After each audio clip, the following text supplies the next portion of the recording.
Nung nakaraan, napadaan kami ni Missy sa Photon, Quezon Avenue. Alam nyo ba guys, naghahanap na kasi kami ngayon ng mabibiling van. Hindi na kasi kami kasya sa SUV namin. Actually, kung kami lang naman ng family ko, kasya naman na kami sa isang SUV. Kaya lang, tuwing mag-out of town trip kami, laging may sabit. Minsan, yung mga in-laws ko or minsan naman is yung mismong family ko.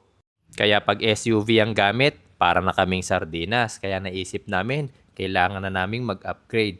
At syempre, saan pa ba kami kakasya? Doon sa isang van na maraming seating capacity. Ang hinahanap namin ngayon, isang van na may 11 pataas na seating capacity.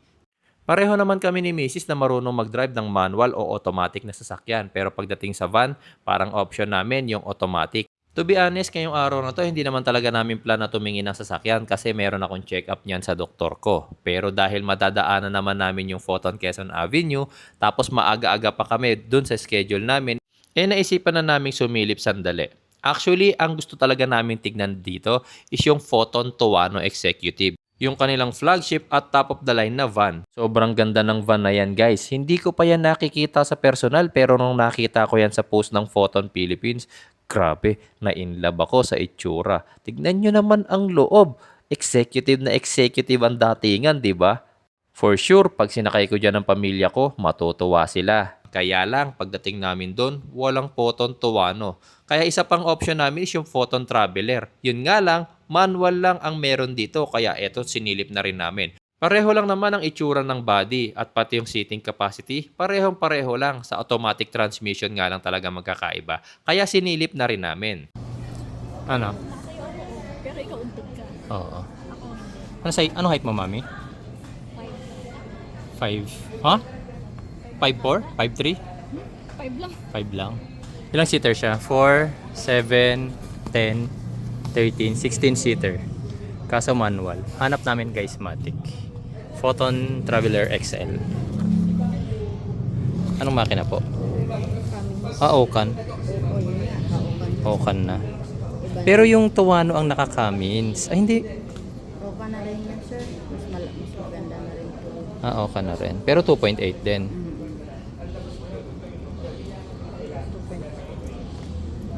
6 feet. 1 point ano to, ma'am? Yung Matic nito? 1.7. Yan. Ano, mami? Okay na sa'yo? Lahat yan, ma'am. May aircon. Malakas yung aircon nito, ma'am. Oo. Yan.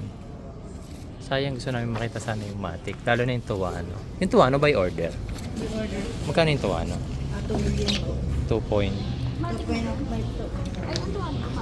May Matic, may May manual. Matic, may manual. Yung po, Matic, may standard. magkano? May executive na tuwano, 2.7. 2.7. Yata. Captain seat. Naghahanap kasi kami guys ng van. Kaya lang. Yun mo yun. Pwede siya maging upuan. Sa kanito, sir, yung financing, pagpayo. Depende. Cash siya na pero Meron po. magkano ang manual, ma'am? Manual. Opo. Ano to, ihaan lang? Hinihila lang? Meron niyang hinihila. Mami, huwag mo hilahin. Pag nabali mo, bayaran mo na eh. Maluwag siya guys. I think pag ako yung tumayo rito sa loob. Ako nga, mami, try kong tumayo. Ako, sakto lang Sakto ako. ka eh. Tingnan ako nga. Matangkad ka kasi. 5'10". Okay ba? Nakano lang ako. Hanggang balikat mo lang siya. Hindi, tsaka Nakayuko ka. kunting yuko lang naman. Yung seating, yung seating, ito, tingnan natin.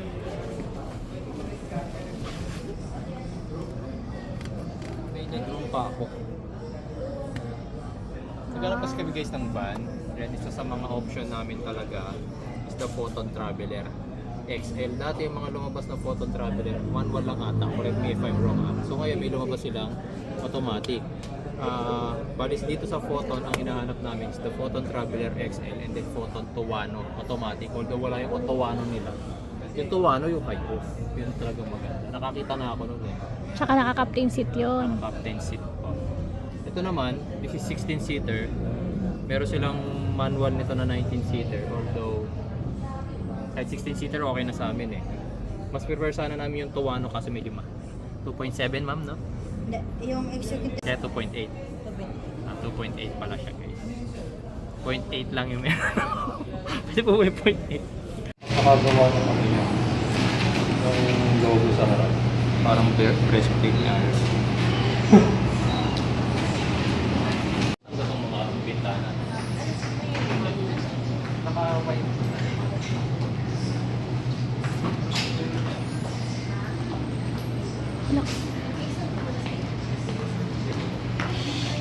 Leather siya, leather. Hindi, fabric lang. Fabric lang.